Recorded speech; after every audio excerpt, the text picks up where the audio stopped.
commencé à découvrir le sport à l'UNSS en faisant de l'athlétisme.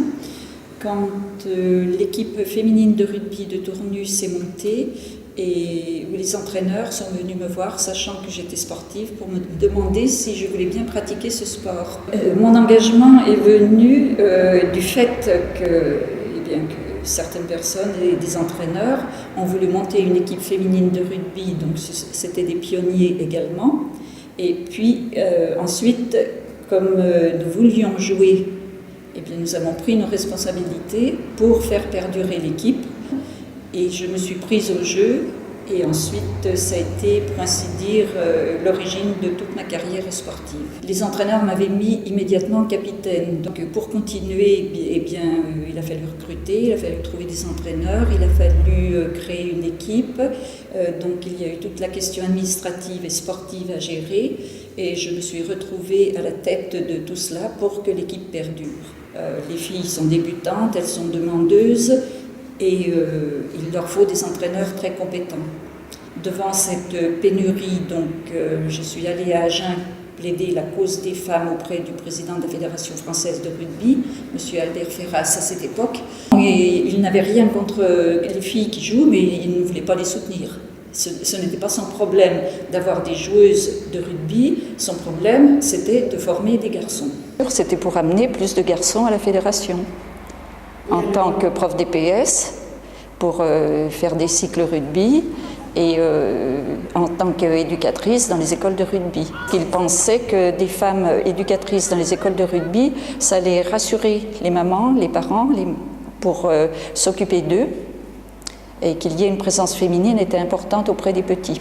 On a ouvert les stages d'entraîneurs aux femmes, et donc j'ai été la première femme entraîneur à la Fédération française de rugby. J'ai monté une équipe UNSS qui a été championne de Saône-et-Loire avec une première fille dedans.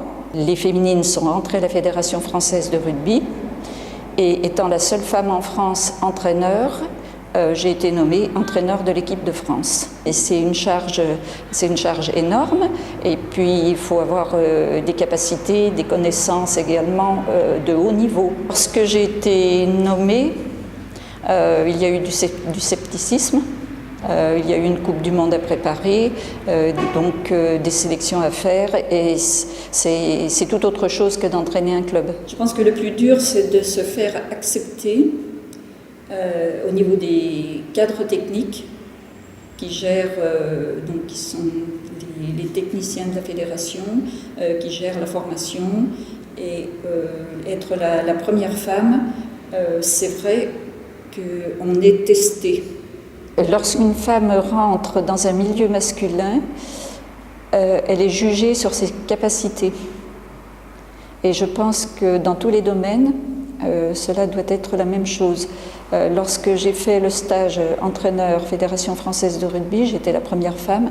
Immédiatement, tous les médias sont venus voir. Donc, l'aventure entraîneur de l'équipe de France, il faut la vivre à fond. C'est une vie qui est palpitante et dont il faut profiter. Au niveau collectif et au niveau ambiance, lorsqu'on part 15 jours faire une Coupe du Monde, on vit des choses exceptionnelles avec tout. C'est un concours de circonstances qui m'a amené là. J'ai toujours eu des gens qui étaient là au bon moment pour me dire, me pousser et me dire ce qu'il fallait faire pour avancer. Actuellement, au niveau du rugby féminin, c'est une pratique qui n'est pas encore très démocratisée, disons, parce qu'il y a encore beaucoup d'a priori de parents qui ne veulent pas que les filles aillent combattre dans la boue, faire un sport qui pour eux est violent. Il faut qu'elles aient découvert cette activité, qu'elles aient une découverte de cette activité pour y prendre goût. Sinon, elles ne la connaissent pas de l'extérieur, on n'y vient pas parce que médiatiquement, elles ne la voient pas nulle part. Une fille qui vient au rugby, soit elle adhère, soit elle n'adhère pas. Elle fait 2 ou 3 entraînements et elle dit ça y est, c'est mon sport, elle rentre à fond dedans. Sinon, elle se dit non, c'est pas pour moi. Une fille qui a décidé de pratiquer le rugby, je crois qu'elle va jusqu'au bout. Il faut qu'ils aient leur mari qui les aide, qui garde des enfants ou qui viennent avec elles. C'est un monde inversé. La maman est sur le terrain et le papa garde les petits derrière la balustrade. Lorsqu'on fait une carrière où on est presque la seule femme au milieu d'hommes, il y a obligation que certaines personnes et que certains hommes vous aident. Sans l'aide des masculins qui sont dans l'activité, une femme ne peut pas y arriver toute seule. J'ai toujours été bien reçue, bien admise dans ce milieu masculin. Moi, personnellement, d'avoir eu cette carrière sportive, je pense que ça m'a apporté un équilibre. Je suis allée au bout de ce que j'aimais. J'ai transmis ma passion à un maximum de monde.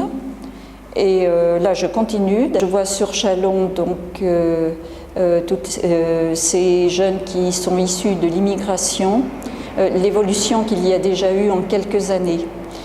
Les premières qui ont fait rugby, les papas n'étaient pas très favorables. Il y a eu une émission télévisée où elles sont passées.